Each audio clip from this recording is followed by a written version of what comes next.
ನಮಸ್ಕಾರ ರೀ ಬಂಧುಗಳೇ, ಎಲ್ಲರೂ ಹೇಗಿದ್ರೆ ಚೆನ್ನಾಗಿದ್ದಾರೆ ಅನ್ಕೊಂತೀನಿ ರೀ. ನಾನು ಚೆನ್ನಾಗಿದ್ದೇನೆ ರೀ. ನೋಡಿರಿ, ಇಲ್ಲಿ ನಾವು ಇವತ್ತು ಕಡೆ ಸೋಮವಾರ ದಿವಸ ನಾವು ಮಲ್ಲಣ್ಣಗೆ ಎಡೆ ಕೊಡ್ಬೇಕಂತಂದೇಳಿ ಹೋಳ್ಗೆ ಮಾಡಾಕತ್ತೀನಿ ರೀ. ಆದ್ರೆ ಕಡಲೆಬೇಳೆ ಬಂದು ತೊಗರಿಬೇಳೆ ರೀ, ಮನೆ ನೋಡ್ರಿ ತೊಗರಿಬೇಳೆ ಅವ್ನು ಕುದಿಯೋಕೆ ಹಾಕಿ ಹೋಳ್ಗೆ ಮಾಡ್ತೀನಿ ರೀ. ಬರೀ ಇದ್ರ ವಿಶೇಷ ಏನು ಇಲ್ಲ ಅಂತಂದೇಳಿ ತಿಳ್ಕೊಳೋಣ. ನೋಡಿರಿ, ಇನ್ನೂ ನನ್ನ ಚಾನಲ್ ಸಬ್ಸ್ಕ್ರೈಬ್ ಮಾಡಲ್ಲ, ಸಬ್ಸ್ಕ್ರೈಬ್ ಮಾಡ್ಕೊರಿ ಪ್ಲೀಸ್, ಸಪೋರ್ಟ್ ಮಾಡಿರಿ. ಈಗ ನಾನು ಒಂದು ಕಾಲು ಪಾವು ಒಂದು 3/4 kg ಆಗುತ್ತೆ ರೀ. ಇದು KGಗೆ ಸ್ವಲ್ಪ ಕಡಿಮೆ ಆಗುತ್ತೆ. ಇಷ್ಟು ತೊಗರಿಬೇಳೆ ತೊಗೊಂಡೆ ನಾನು, ಯಾಕಂದ್ರೆ ಸಿಪ್ಪಿ ಇದು ಐತಲ್ಲ ರೀ, ಮನೆಯವ್ರು ಇವು ಹೊಡೆತೀವಿ, ಸಿಪ್ಪಿ ಮೇಲೆ ಬರ್ತೈತೆ ರೀ. ಬಿಸಿ ನೀರಾಗ ಹಾಕಿದ್ರೆ ಈ ಕುದಿಯುವಾಗ ತೆಗಿಯಕ್ಕೆ ಬರ್ತೈತೆ ಅಂತೇಳಿ ಈಗ ಒಂದು ಕಾಲು ಪಾವು ತೊಗೊಂಡಿನಲ್ಲ ರೀ. ಈಗ ನೀರು ಇಟ್ಟಿನಿ ರೀ ಒಲೆ ಮೇಲೆ, ಅದಕ್ಕೆ ಹಾಕ್ತೀನಿ ರೀ. ಒಂದು ಚರಿ ನೀರು ಹಾಕಿನಿ ರೀ ನಾನು. ಇನ್ನು 2 ಚರಿ ನೀರು ಹಾಕ್ತೀನಿ. 2 ಚರಿ ಗೆಳತಿ ತೊಗೊಂಡು ಕಡಲೆಬೇಳೆ ತಿಂದು ಒಬ್ಬೊಬ್ರಿಗೆ ಎಸಿಡಿಟಿ ಹಾಕಿರ್ತೈತಲ್ಲ, ಆ ಥರ ಇದ್ದವ್ರಿಗೆ ತೊಗರಿಬೇಳೆದಾದ್ರೆ ಆರಾಮಿಲ್ದವ್ರಿಗೆ ತೊಗರಿಬೇಳೆದ ಹೋಳ್ಗೆ ಸೂಪರ್ ಇರ್ತಾವೆ ರೀ. ಮತ್ತೊಂದು ಚರಿ ನೀರು ಹಾಕಿ ಟೋಟಲ್ 3 ಚರಿ ನೀರು ಹಾಕ್ತೆ. ಅದ್ರೊಳಗೆ ಒಂದು ಸ್ವಲ್ಪ ಎಣ್ಣೆ ಹಾಕ್ತೀವಿ, ಒಳ್ಳೆಣ್ಣೆನ, ಅಂದ್ರೆ ಕರೆಕ್ಟಾಗಿ ಕುದಿತಾವೆ ಅಂತೇಳಿ ಬೇಳೆ ಒಂದು ಅರ್ಧ ಚಮಚದಷ್ಟು ಎಣ್ಣೆ ಹಾಕ್ಬೇಕು. ಈಗ ನೀರು ಒದಡಿ ಮೇಲೆ ಬೇಳೆ ಹಾಕ್ತೇನೆ. ಒದಡಾಗತೈತೆ ರೀ, ಈಗ ಬೇಳೆ ಹಾಕ್ತೇನೆ.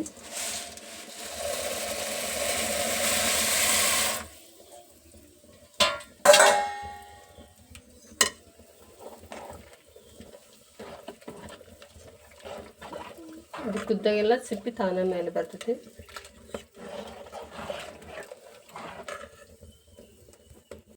ತೊಗರಿಬೇಳೆ ಬೇಗ ಕುದಿತಾವ್ರಿ. ನೋಡ್ರಿ ಕುದ್ದಾವೆ. ಈಗ ನಾನೆಲ್ಲ ಕಟ್ಟು ಬಸಿತೇನೆ. ನೋಡ್ರಿ ಕಟ್ಟು ಬಸ್ತೆ ಈ ಥರ ಸ್ವಲ್ಪ ಪ್ರೆಸ್ ಮಾಡಿದ್ರೆ ಸಾಕ್ರಿ. ಬೇಳೆ ಕರೆಕ್ಟಾಗಿ ಕುದ್ದಿರ್ತೈತಿ. ಸ್ವಲ್ಪ ಕಟ್ಟೆಲ್ಲ ಎಳೆದ್ಮೇಲೆ ಬೆಲ್ಲ ಕುಡ್ಸೈತಿ. ನೋಡ್ರಿ ಕಟ್ಟು ಬಸ್ಕೊಂಡೀನಿ ಬೇಳೆದು. ಈಗ 1 kg ಆಗೋಷ್ಟು ಬೆಲ್ಲ ಜಜ್ಕೊಂಡಿದ್ರಿ ನಾನು. ಒಂದು ಕಾಲು ಪಾವಿಗೆ 1 kg ಬೆಲ್ಲ ಸಣ್ಣ ಜಜ್ಕೊಂಡೇನೆ. ಅದಕ್ಕೆ ಹಾಕಿ ಮಿಕ್ಸ್ ಮಾಡಿದ್ದು. ತೊಗರಿಬೇಳೆ ಅಂದರೆ ಸ್ವಲ್ಪ ಬೆಲ್ಲ ಜಾಸ್ತಿ ಹಿಡಿತೈತಿ, ಹಂಗಾಗಿ ಹಾಕ್ಕೊಂಡು ಮಿಕ್ಸ್ ಮಾಡ್ಕೊಂಡು ಸ್ವಲ್ಪ ಬೆಚ್ಚ ಮಾಡಿ. ಮತ್ತು ಶುಂಠಿ ಜಜ್ಜಿಟ್ಕೊಂಡೇನಿ ರೀ. ಶುಂಠಿ ಅದಕ್ಕೆ ಹಾಕ್ತೀನಿ. ಶುಂಠಿ ಏಲಕ್ಕಿ ಜಜ್ಜಿಟ್ಕೊಂಡೇನಿ. ಬೆಲ್ಲ ಹಾಕಿ ಗ್ಯಾಸ್ ಮೇಲೆ ಇಟ್ಟಿದ್ದೆ, ಒಲೆ ಮೇಲೆ ಇಟ್ಟಿದ್ದೆ, ಸ್ವಲ್ಪ ಬೆಚ್ಚಗಾಗೈತಿ. ಮತ್ತೀಗ ನೋಡ್ರಿ ಮಿಕ್ಸಿ ಹಾಕಿದ್ರೆ ಈ ಥರ ಭಾಳ ಮಿದು ಕಡಲೆಬೇಳೆಕ್ಕಿಂತ ಇದು ಭಾಳ ಮಿದು ಆಗತ್ತೆ ರೀ. ತಿನ್ನೋಕೆ ಆರೋಗ್ಯವಾಗಿ ಇರ್ತೈತಿ. ಇದೇ ಥರ ಇಷ್ಟು ಮಿಕ್ಸಿ ಹಾಕ್ಕೊತೀನಿ. ನೋಡಿರಿ ಒಣಗೆಲ್ಲ ರೆಡಿ ಆಯಿತು. ಈಗ ಈ ಕಡೆ ಮೈದೆ ಹಿಟ್ಟು ನಾದ್ಕೊಂಡ್ರಿ ಮಿದುವಾಗಿ ಹೋಳ್ಗೆ ಮಾಡೋಕೆ ರೆಡಿ ಆಗೈತ್ರಿ. ನೋಡಿರಿ ಇಷ್ಟಿಷ್ಟು ಉಳ್ಳಿ ತೊಗೊಳ್ತೀನಿ ನಾನು. ಸ್ವಲ್ಪ ದೊಡ್ಡ ಮಾಡ್ತೀನಿ ಹೋಳ್ಗೆನ, ಹಾಗಾಗಿ ಸ್ವಲ್ಪ ದೊಡ್ಡ ತೊಗೊಂಡು ಒಂದು ಯಾವ್ದಾರ ಪ್ಲಾಸ್ಟಿಕ್ಕಿನ ಕವರ್ ಹಾಲಿನ ಪೌಡ್ರದ ಹಾಲಿಂದ ಎಣ್ಣಿಂದರ ತೊಗೊಂಡು ಮಾಡೋಕೆ ರೆಡಿ ಆಗುತ್ತೆ ರೀ. ನೋಡಿರಿ ಇಷ್ಟಾಗಲ ಮಾಡಿಕೊಂಡು ನಮ್ಗೆ ಎಷ್ಟು ಬೇಕು ಅಷ್ಟು ದೊಡ್ಡ ಮಾಡ್ಕೋಬೇಕಲ್ಲ, ಇಷ್ಟು ಗುಣ ಇಟ್ಕೊಂಡು ಇಷ್ಟು ಕೊಟ್ಟು ಮಾಡಬೇಕು.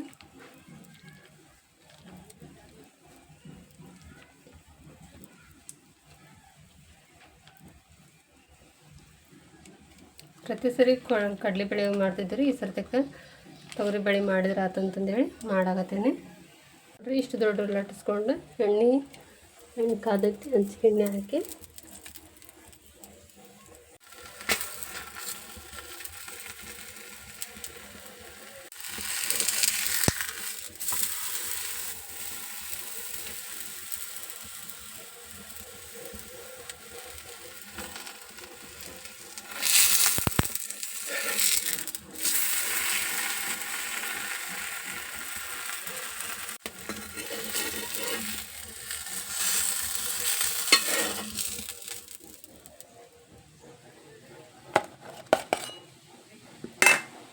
ನೋಡಿರಿ ಬಂಧುಗಳೇ, ಒಂದು ಅರ್ಧ ಮಾಡಿದೆ ನಾನು ಈಗ ಹೋಳ್ಗಿನ. ಎಲ್ಲರಿಗೂ ದೇವ್ರಿಗೆ ಎಡೆ ಕೊಡೋಕೆ ಅದೆಲ್ಲ ಮುಗೀತು. ಈಗ ಊಟಕ್ಕೆ ಇಷ್ಟು ಮಾಡಿ ನೋಡಿರಿ ತೊಗರಿಬೇಳೆ ಹೋಳ್ಗೆ ಎಷ್ಟು ಸೂಪರಾಗಿ ನೋಡಿರಿ. ಭಾಳ ಮಿದು ಅಂದರೆ ಭಾಳ ಮಿದು ಆಗ್ತಾರೆ, ಬಾಯಾಗ ತಿನ್ನಾಕ ಒಟ್ಟಿಗೆಲ್ಲ ಹಿತ ಆಗುತ್ತೆ. ಕಡಲೆಬೇಳೆದಾದ್ರೆ ಸ್ವಲ್ಪ ಹಾರ್ಡ್ ಅನ್ಸತ್ತೆ ರೀ, 2 ತಿನ್ನೋದ್ರಾಗನೇ ಇದು ಸಾಕಾಗಿ ಬಿಡ್ತೈತಿ. ನೋಡಿರಿ ಎಂಥ ಮಸ್ತಾಗಿ ನೋಡಿರಿ. ಮುಂದೆ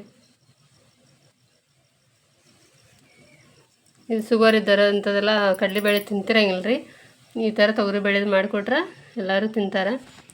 ಮತ್ತು ಈ ಟೇಸ್ಟ್ ಅದಕ್ಕಿಂತ ಟೇಸ್ಟ್ ಸೂಪರ್ ಇರ್ತೈತೆ ರೀ. ನೋಡಿರಿ ನಾವು ಮಾಡಿದ ವಿಧಾನ ನಿಮ್ಗೆ ಇಷ್ಟ ಆತಂದ್ರೆ ಲೈಕ್ ಮಾಡಿರಿ, ಶೇರ್ ಮಾಡಿರಿ. ಹೊಸ್ದಾಗಿ ನೋಡ್ರಿ ನನ್ನ ಚಾನಲ್ ಸಬ್ಸ್ಕ್ರೈಬ್ ಮಾಡಿರಿ. ಪ್ಲೀಸ್ ಸಪೋರ್ಟ್ ಮಾಡಿರಿ. ಹೆಂಗೆ ಬಂತ ಅಂತಂದೇಳಿ ಕಮೆಂಟ್ ಮಾಡಿ ಹೇಳ್ರಿ. ಧನ್ಯವಾದ. ನೋಡಿರಿ ಹೋಳ್ಗೆ ಪಾಪಡೆ ಬದ್ನಿಕಾಯಿ ಪಲ್ಯ ಇದು ಕಾಂಬಿನೇಷನ್ ಹಬ್ಬದ ಸ್ಪೆಷಲ್ ನೋಡಿರಿ. ಇದು ಅನ್ನ ಸಾಂಬಾರು ನೋಡಿರಿ. ನಮ್ದು ಹಳ್ಳಿದು ಅಡುಗೆ ಅದೆಲ್ಲ ಇಷ್ಟ ಆತಂದ್ರೆ ಲೈಕ್ ಮಾಡಿರಿ.